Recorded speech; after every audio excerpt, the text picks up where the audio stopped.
Functions అంతా కూడా మనకు రివీల్ అవుతున్నాయి.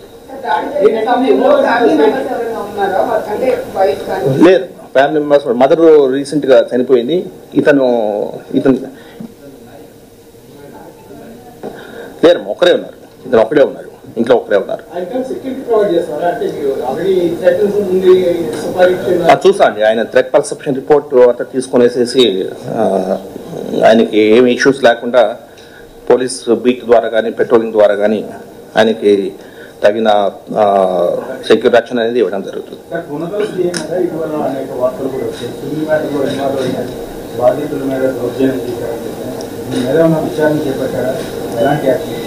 చూస్తున్నామండి, ఆ issue that is between two parties.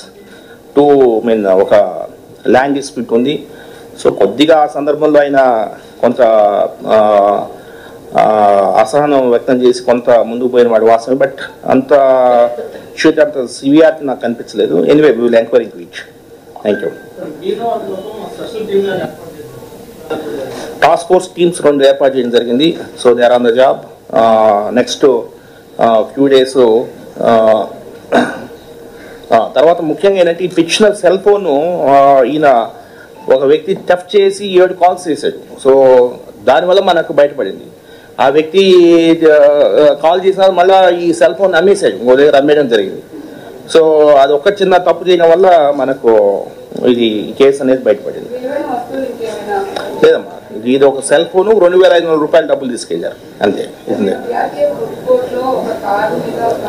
అవును, 36 lakhs పోయిందని చెప్తున్నారు. అది కేసు కట్టాము, అది కూడా త్వరలో డిటెక్ట్ చేస్తాం.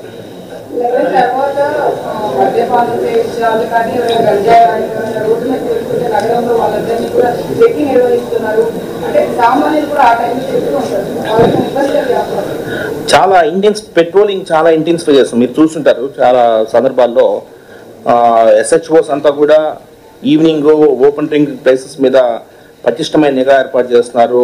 డ్రోన్స్ తిరుగుతున్నాయి, డ్రోన్ సర్వేలెన్స్ పెట్టినాము. అదేవిధంగా విజిబుల్ పోలీసింగ్, ముఖ్యంగా ఇటువంటి అజిత్ సింగ్ నగరు, న్యూ రాజరాజపేట, అదేవిధంగా కృష్ణలంక ఏరియాలో కొన్ని ప్రాంతాలు, బస్ స్టాండ్, రైల్వే స్టేషన్, వీటి మీద మనం నిఘా పెట్టినాం.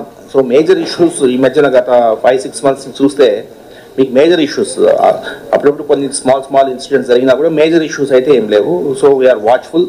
ఈ గంజా మీద కూడా ఉక్కుపాదం అవుతున్నాము. We have registered many cases. So గంజా రేట్ కూడా అంటే మీకు చెప్పడం అంటే డిమాండ్ కూడా చూస్తే గంజా అంత మునుపు 100 రూపాయలకు దొరికే గంజా ఇప్పుడు 3000-4000 అయిందంటేనే చెప్పొచ్చు. గంజా కంట్రోల్ అయిందా లేదని చెప్పొచ్చు. అంటే ఇంకా ఎరాడికేట్ చేయాల్సిన అవసరం ఉంది. సో దాని మీద ఫోకస్ చేస్తాం.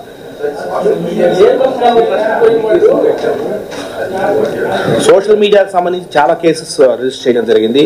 ఆల్మోస్ట్ నాకు తెలిసి అరౌండ్ 50 కేసెస్ పైన రిజిస్టర్ చేయడం జరిగింది.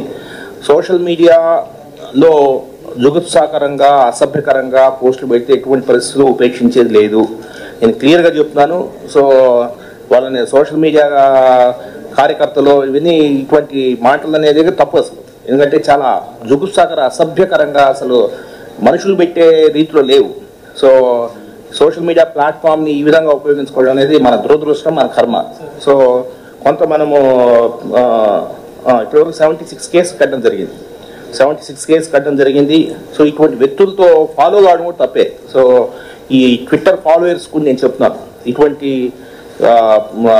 ఇటువంటి జుగుప్సాకరమైన వ్యక్తులు, ఇటువంటి నీచమైన భాషను ఉపయోగించే వ్యక్తులు, వీళ్ళని ఫాలో కావడం కూడా తప్పే. దయచేసి అట్లా ఎవరైనా ఫాలో అవుతుంటే మీరు ఇమీడియట్గా అన్ఫాలో కాండి.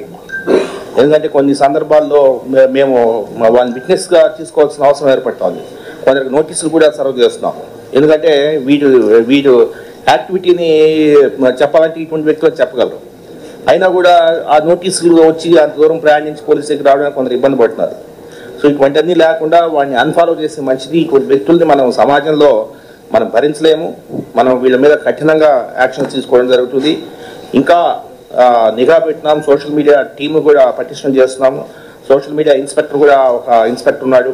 ఆయన ఆధ్వర్యంలో ప్రతిరోజు ఎటువంటి, ఇప్పుడు ఉదాహరణకి ఈరోజు ఏమేమి సోషల్ మీడియా పోస్టులు కొన్ని హ్యాండిల్స్ ఫాలో అవుతున్నాం, ఇటువంటి వెధవల హ్యాండిల్స్ కొన్నింటిని ఫాలో అవుతున్నాం. రోజు వీడు ఏం మెసేజ్ పెట్టినాడనే నిఘా ఉంచుతున్నాం.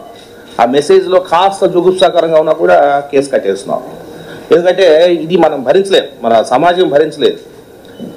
ఇంత దారుణంగా తల్లి చెల్లి చూడకుండా దారుణంగా పోస్టులు పెట్టేవాళ్ళు ఎటువంటి పరిస్థితుల్లో